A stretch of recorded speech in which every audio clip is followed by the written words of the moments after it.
welcome, and thank you for tuning in. You're listening to the Beyond 50 radio program. I'm Daniel Davis. On the program today, we're going to be talking about something that everybody is familiar with, especially as they rise in the morning. And although many people may not use it, it certainly is a staple when it comes to getting those eyes wide shut, and that is coffee. On the program today, our guest at the age of 14 shared a revolutionary coffee with neighbors and friends with the help of his father, who was a genius biochemist. They had developed together a coffee that is acid-free. He then began to take that to market on the back of his bicycle, and today, Tyler's Coffee boasts more than an 80% growth year over year with more than 2 million cups sold. Today, we're going to learn about this story and what it means to be an entrepreneur when you find a need and you actually meet it, how you can actually thrive here in America. I'd like to welcome to the Beyond 50 radio program today our guest, Tyler Ornstein. Tyler, thank you for being on the program today. Thank you so much, Daniel. How are you doing today? Well, better than average. I guess some of that acid-free coffee might make me feel a lot better. So how did this all start for you? Absolutely. So it started with an idea. My father, he and I kind of bonded over coffee, and long story short, he couldn't drink coffee anymore because he had ulcers, and he went to his doctor, and his doctor said, hey, sorry, but can't drink coffee anymore. And he said, well, I'm an inventor, so I think I can invent a way. And we did. We invented a product that doesn't bloom the tannic and lipid acids. So tannic and lipid acids wreak havoc on the GI tract and cause inflammation. Well, Tyler's Coffees, with our unique zero steam proprietary process, we don't do that. So now customers can drink their coffee without having any reverse side effects. And these are people that have Crohn's, GERD, IC, interstitial cystitis, leaky gut, gout. The list goes on. There's a study done by the Crohn's and Colitis Foundation, and they found that 50 million Americans suffer from stomach-related issues. Now, it could be as little as antacid all the way up to, severe interstitial cystitis. And lo and behold, we found out that this is a product that actually caters to the whole entire gambit of the market. Now, it's pretty fascinating, but a lot of people think, boy, I would have never thought about bringing coffee to the market, much less, something that you remove acid out of the coffee, that it can actually be good for people. But even though you innocently go and pedal around on your bicycle, getting it into the market became a much different thing altogether. And this is where you really love these kinds of stories, because people sometimes they'll have an idea, they'll be very idealistic, and then they see it as a linear, journey, if you will. And they realize sometimes you can meet with a lot of formidable foes. And in the coffee business, let's talk about how big this business is worldwide and what it must have been like when you finally approached the arena where you realized, boy, I'm playing with the big dogs here, and how am I going to deal with this? So the arena is the biggest commodity item in the world. So second. First is petroleum. But $1.6 trillion industry, and that was a study done, I believe, 1819. So it's only gone up, right? And we've actually seen a 15% increase this year, and now 15% across the whole industry, that's pretty good. But when the coffee market sees a 15% increase in 1 year on a $1.6 trillion industry, there's billions, hundreds and hundreds of billions. And so we've seen this because of COVID. So people are staying home, they're drinking more coffee, they're working from home, they're drinking more coffee. They'll go to their, local coffee shops, but it's only drive-through, right? And so the decrease amount has gone down, but the stay-at-home amount has gone up. So for our business model and for what we're doing, it's really increased. And the other thing is grocery stores for the first 4 months, or you could say the first quarter of 2020, were the only thing you could go to. So you want to go to the grocery store or you want to go home. Those are your choices. Now things have opened up around the country, and people are getting back to normal as far as we can see normal life. I mean, it's not there yet, but it's just an amazing product, and we're now in over 500 stores. We're on Amazon. We're on Walmart.com, eBay, Jet. We've got over 30 independent retailers that are online that sell the product. So we're really seeing an expansion. And not only are we seeing the expansion, we're seeing the retention rate on our coffee is 80%, which on a consumable product is near impossible to even see 30%. So we've got demand. And that's always encouraging, too, because that's the kind of momentum that a business can use, especially when it's a new one, to get out there and actually compete and actually at least put themselves in position to continue to flourish. Absolutely. Now, let's talk about the process itself and how your father came to develop this, and then even the roasting method itself. So we use extremely hot air, but we do a 200-step proprietary process that doesn't bloom the tannic lipid acids, as I stated. The process is proprietary, so I can't get really in-depth about it, but I can tell you that we're single-sourced USDA certified organic. Now, what's the difference between single source or multiple source? Well, when you do multiple source, you really can't keep control over uniformity. And Tyler's Coffee's had one dream or one goal, or, I guess our mission statement is the best or nothing, same as Mercedes-Benz. And that really stays true to the brand. So we do the utmost care in our beans. We do the utmost care in our processing. Like, for example, our decaf is triple. We call it a trifecta because you got Swiss water. Now, Swiss water decaf in alone is very hard to find. But then you got Swiss water, you got organic, and then you got acid-free.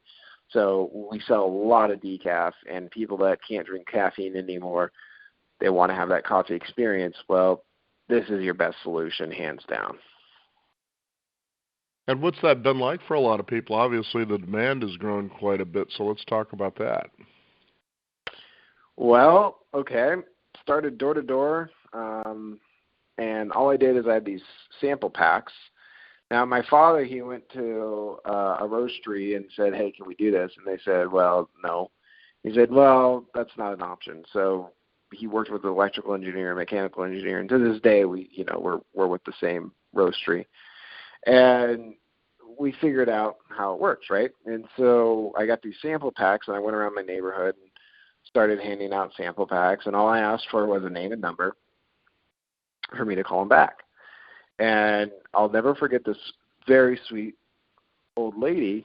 I called her, and I said, hi, yeah, this is Tyler. I'm the one that dropped off the coffee samples. How'd you like it? She goes, it was really good. I actually really enjoyed it, and it helped my stomach. Where do I get it? And I was like, for me. And she's like, well, how much is it? I was like, $1. It's kind of off the cuff, right? Long story short, it was pretty much my first sale. And after that, I realized that we went out of conception. We went into test market. Test market yielded a positive market value. The market value was retention, so we started just duplicating it. And now we're doing, we're moving pallets a week, and the product is flying off the shelves, and, everyone loves it, and everyone raves about it. And don't take my word for it. We have over 1,000 reviews on Amazon. We've got a lot of reviews on Google. We've got a lot of reviews on a lot of different platforms, and I really think that we're seeing the value of it. Now, is this something that you're going to look to put into other markets, like, for instance, maybe even approach Starbucks or anybody like that? No, we're not going to approach Starbucks. Starbucks is not really going to approach us. We're not really in the same market specter. And people think coffee, the first thing they think is Starbucks, and rightly so. They're a multi-billion-dollar corporation with over, 5,000 employees. Tyler's Coffees is very, very specific and very, very tailored to a niche market. Now, are we growing? By leaps and bounds, but I don't think that Starbucks could actually purchase our product in the volume that we can produce. We produce in small batches compared to Starbucks. What's the difference, though, is, Starbucks does mass market. We do specialty market. A lot of people kind of correlate, niche market to mass market in the car industry. And the reason why is because everyone understands what a Ferrari is, and everyone understands what a Ford is. Starbucks is your Ford. And there's nothing wrong with that. Nothing wrong with that. But we couldn't break into a $1.6 trillion industry. We would have to have hundreds of millions of dollars in backing. And, even then we will know if we would be successful, because then you're just dealing with a price pass product. And there's companies out there, there's a lot of coffee companies out there that have said, oh, well, our flavor profiles are this, and, we do local hand roasting and, kind of niche and craft things. We are computer roasted, so we can produce volume, but we go the extra mile in quality control. So we're kind of like in between Starbucks and the craft roaster. And we really like to stay in that level because our price point reflects it. People say, oh, that's expensive coffee. Yeah, but have you tried it? Okay, see why why it would cost that much. Now, as you were developing all this, what would you say some of the biggest challenges were that you didn't expect as you were bringing this out there? Well, I think what really happens in business mindset or entrepreneurial mindset is, I love using analogies because people can relate to them. You've gone to the gym, right? Yes, I have. I didn't realize that was a question. Okay. All right. So you've gone to the gym. Now, in order to go to the gym, you have to be motivated.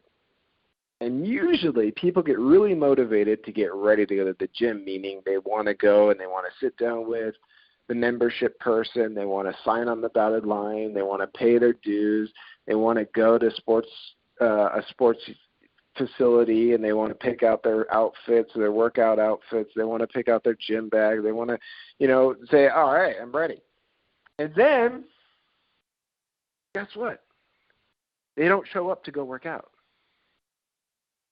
A lot of people, 60%, right? And that's how gyms make money, is selling the idea that you can get in shape. But the only way you can get in shape is by doing the work.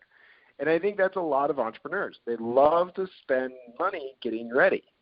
But when it boils down to sitting at a desk, 9 to 5, being on phone calls, replying to emails, figuring out problems, solving issues, looking at the money, figuring out how to budget, figuring out how to market, working on the marketing, figuring out what the ROI is on the marketing. That's work, right? That's not fun. To some people that might be fun, and those are accountants. Right. they like math. But I would say that 90% of entrepreneurs are not really interested in the nitty and gritty, and that's really where the chaff meets the wheat. It separates. And you've got to be one of the most tenacious people to see success. The other thing is you've got to have a product that the mass market wants. So before COVID, I would go around and I would speak.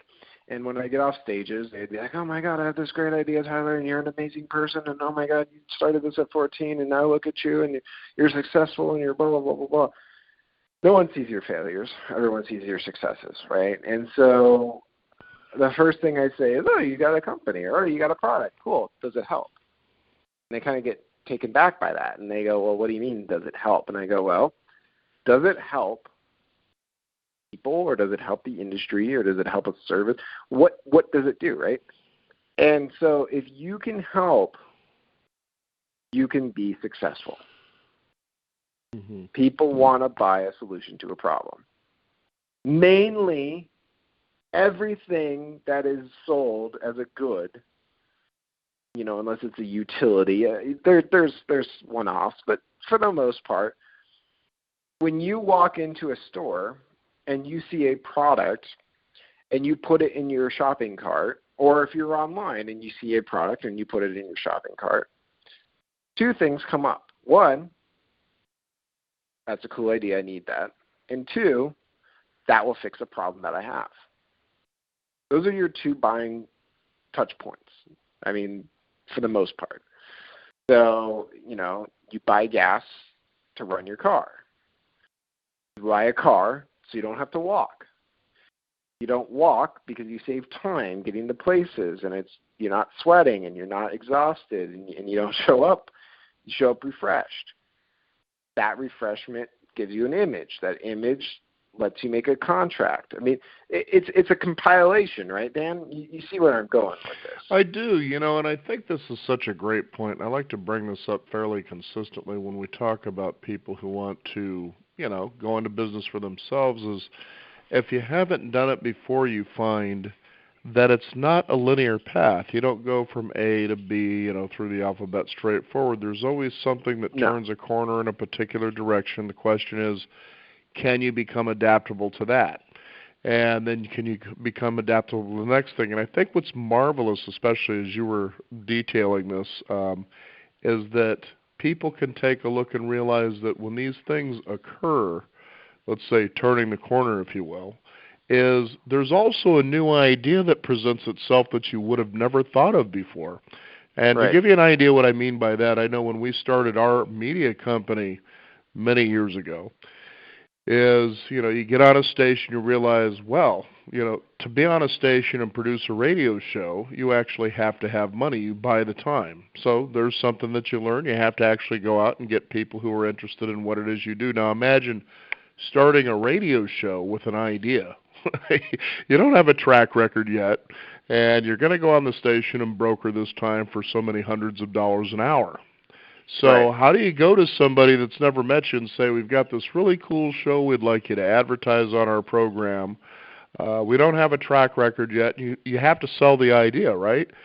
Well, after a while, as you start getting on the show and you bring in advertisers, and believe me, there was a time that I actually tossed out, for instance, a grocery bag, those paper grocery bags. I tossed out 3 of those at one time, and I wanted to save them for a while because my wife was really involved in that aspect of the business as far as getting sponsorships or advertising. Now, here's the deal, just like you said, the nitty-gritty. So I was in the garage one day helping somebody film a shoot for a commercial, which is another aspect our business took. But she looked over and noticed the 3 grocery bags full of reams of paper, and she says, "What is that?" I said, "I'm getting ready to toss that out." I said, "That is all the people that we have talked to from when we started back in 2004 till about 2012. Mm-hmm. And that's tens of thousands of people that we talked to see if they would be interested in sponsoring or advertising on our program." What's that? Business cards. No, we're talking reams of paper that had an average of at least, we're talking like an 8 by 11, a regular piece of white scratch paper. And we're talking about probably on one side of it, you're looking at probably 5 to 7 businesses. So it's a person's name, the contact information, who they are, and, writing all this down. And you got to imagine we've got reams of these, tens of thousands of people. And I said to my wife, I said, "You just became a sales professional. We've heard about that 10,000 hour rule, right? That it takes." And when you listen to her on the phone talk to people, especially about, advertising or sponsoring, she really makes it look easy. Like, "Hi, I'm Joy," and so forth, and talks to them, and it just sounds like a casual conversation. And, I just want to know if you want to do this, because she has talked with tens of thousands of people and heard every variation of no and yes you can imagine. So that's one aspect. The other aspect is we're going along in our business, and all of a sudden an idea comes up because she becomes interested in shooting video. And I thought, well, we also talk to authors. Why don't we see if they're interested in doing what's called a book trailer? It was just an idea we came up with. The next thing you know, authors are like, "I love the idea." So now we're shooting book trailers, and it goes on and on. So the beauty of business, now copy may be a little more linear than, of course, media is, but it's still the same concept. You're going to go along and something is going to come along you didn't think of before, and it presents a new opportunity for your business to grow in a way you didn't imagine before. And when I tell people and suggest that to them, I say, be open to the mystery of what life unfolds. In the meantime, you're giving your natural energy, your natural attention and talent to a specific area.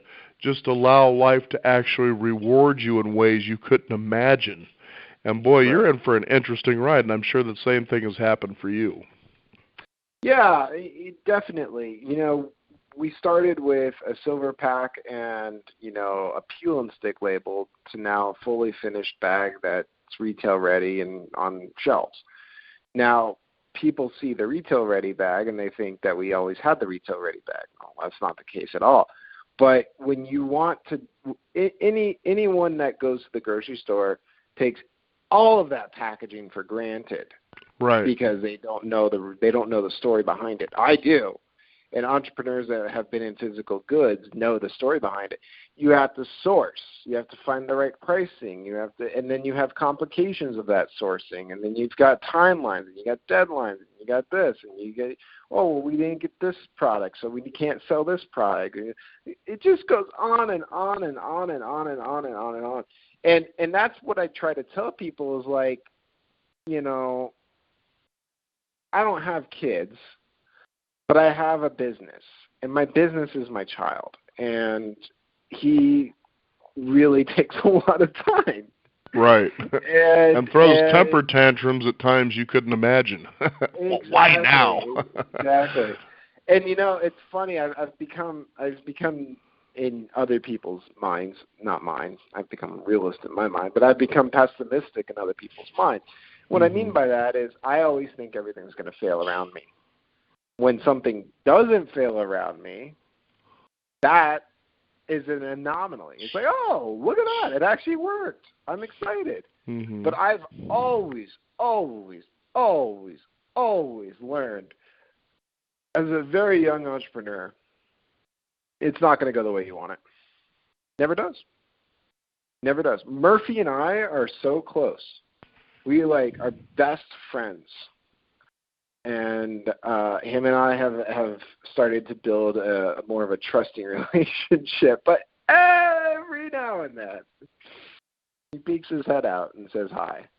Entrepreneurialism takes a toll on your and that brings me full circle. Is the first thing that I do in the morning is I don't look at my business, I look at my health. So meaning I'll do yoga, or I'll go swim, or I'll work out, or I'll get on the treadmill, or I'll do the bike for 5 miles, or whatever, And I've learned that because when you run your business, if you get sick or if you get, unhealthy, it's the first thing that fails. And there's, in my book, people can have their own opinions, and I respect that. But in my book, there's nothing, and I mean nothing, above my personal health. Nothing. Not God, not my girlfriend, not money, nothing. Because if I don't have my health, I can't do anything. Right. I'm useless. And it brings to another point, too, because we live in a world, especially in the 80s, you begin seeing this arise quite a bit, a lot of self-motivated gurus trying to show people how to achieve abundance in their lives, whether it's in money or health or life, love, things like that. And the realization is there was a time I had a really unique insight, and I thought, wow, I never thought about it this way before, but the fact is we are given as soul unlimited abundance through our thought, through ideas. The question is, once an idea occurs to you, what are you willing to do about it? And I think what's encouraging for people is this. I always suggest, stories like yourself, or go out and read biographies, because I think a lot of times when people try to pursue success, if you will, in any arena they choose to, they start meeting some of the traps and pitfalls. And a lot of us hear about success from other people as though they started on this day and here they are now, and we don't see what happens in between. You only hear about the success itself. And the funny thing is, when I suggest that you read biographies, they actually uplift you, or stories just like yourself, or Right. mine, as well, is that you realize, no, we're all human and we go through these things sometimes in ways that you never imagine as well that are really rough. And you see Right. and hear these stories of the people that persevere, then they get to where they are.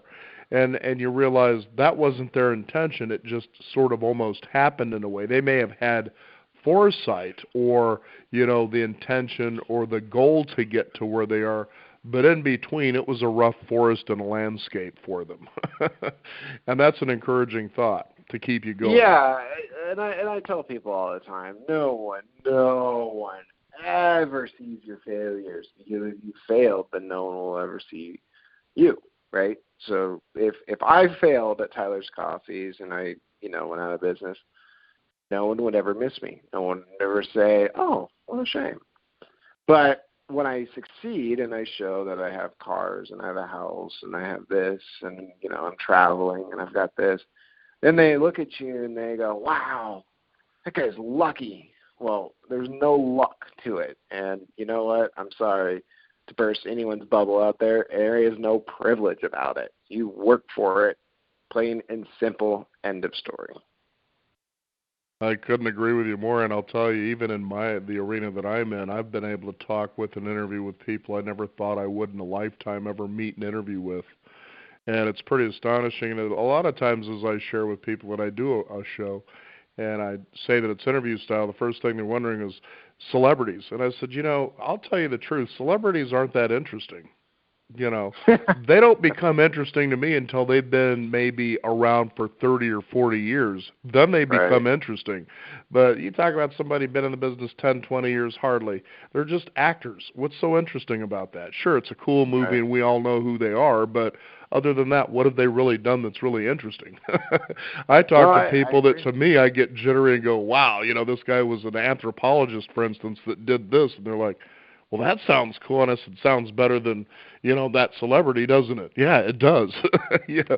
And so it really gets pretty exciting when you find yourself in that arena enjoying success in ways you didn't even imagine. Right.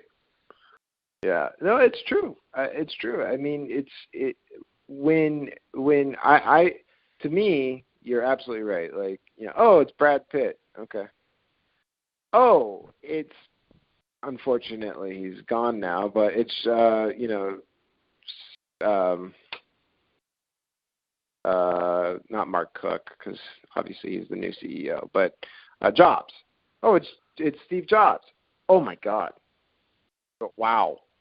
Like, gee, the guy that reinvented the whole entire personal computing experience around the world. That's what gets me going. I'm like, wow, Right. what amazing. Mhm. Well, you So, certainly hit it out of the park, an acid-free coffee that people can enjoy who may have limitations like your father with his ulcers and the doctor's saying you're done. And, we yeah. all love the taste of coffee for those who are coffee aficionados. And yours is a great story. Let's, if you could, in parting for our listeners, what would Taylor's wisdom be about bringing an idea to life? So, it's really quickly, I was doing a lot of research, and, please, if I'm wrong, email me, Tyler, Tyler, at Tyler's with an S, coffees with an S.com. That's Tyler at tylerscoffees.com. But I was really doing a lot of research on my competitors and my coffee. We're the only coffee that's actually doctor endorsed. Dr. Di Wow. Detrolio is a certified urologist of North America. He's actually the diplomatic urologist of North America. So he actually travels around the world and talks about urology. And he is president of St. Barbados Medical School. Really, really smart guy, Dr. Di Detrolio. And he wrote a white paper on us, and he said, this is the product that my patients that have Crohn's, GERD, IC, and interstitial cystitis, which is IC, can't drink normal coffee. They can drink ours. We did a case study, white paper, all the fun stuff. But yeah, we're the world's first and only doctor-endorsed coffee outside of acid-free. Your question has a lot of meaning behind it. the best way I can say this is if you're passionate about what you do, which I am, yes, you'll work, but you'll feel gratified, so you really are not working. And the old adage is if you like what you do, you never work a day in your life.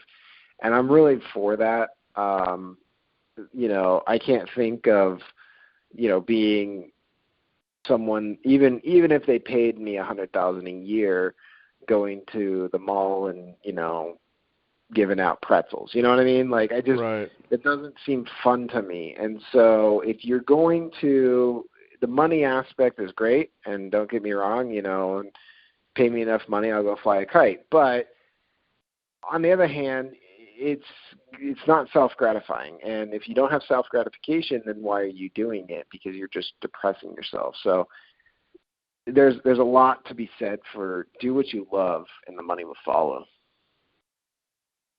And the biggest thing too that about passion is what carries you through those rough times. Passion Yes. is what makes you answer the question, what in the hell am I doing this for? Yep. Yeah.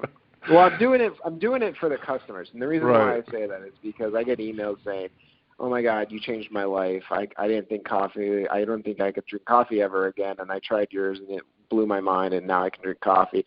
We had this one customer says, sent us an email, and we posted it. This was a while ago, about 4 years ago, and she said, "Not only did you give me back my coffee, you gave me back my friends," and I'll explain. And she went in and said that we would have coffee every Friday, but then I couldn't drink coffee anymore, so then it got awkward, so then I stopped going out with friends.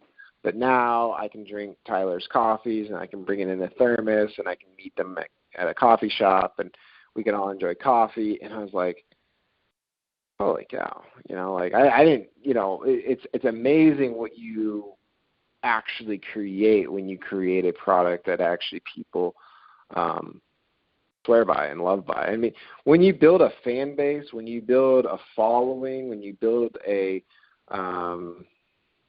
family, it's not even a following, it's more of a family. You really understand that you can call on your family and say, hey, look, we need this, and your family's there. And, we did that one time where we needed some money to get into the organic status because it was very expensive. And we kind of did our own internal Kickstarter, and we raised enough funds to get our first lot of organic coffee. And it was really humbling experience. If you build a product that people love, they will bend over backwards for you. Absolutely, and it's nice to know that when you've actually created an idea that has touched lives, has maybe even changed lives like yours has, there's your motivation, and that's the prize that I think you didn't know you were going to have. And that's the exciting part. Again, as I say, take your idea, try to bring it to fruition through hard work, through commitment. That passion's going to carry you through the rough times. But then be open to the magic that really comes into your life in ways that you could have never imagined. When I tell that to people, they think differently about it. Like, this is why you do this, because you become fulfilled in ways you never, ever imagined. And that's the exciting part about entrepreneurism. Right. No question. Mm-hmm. No question. Yeah, I love it.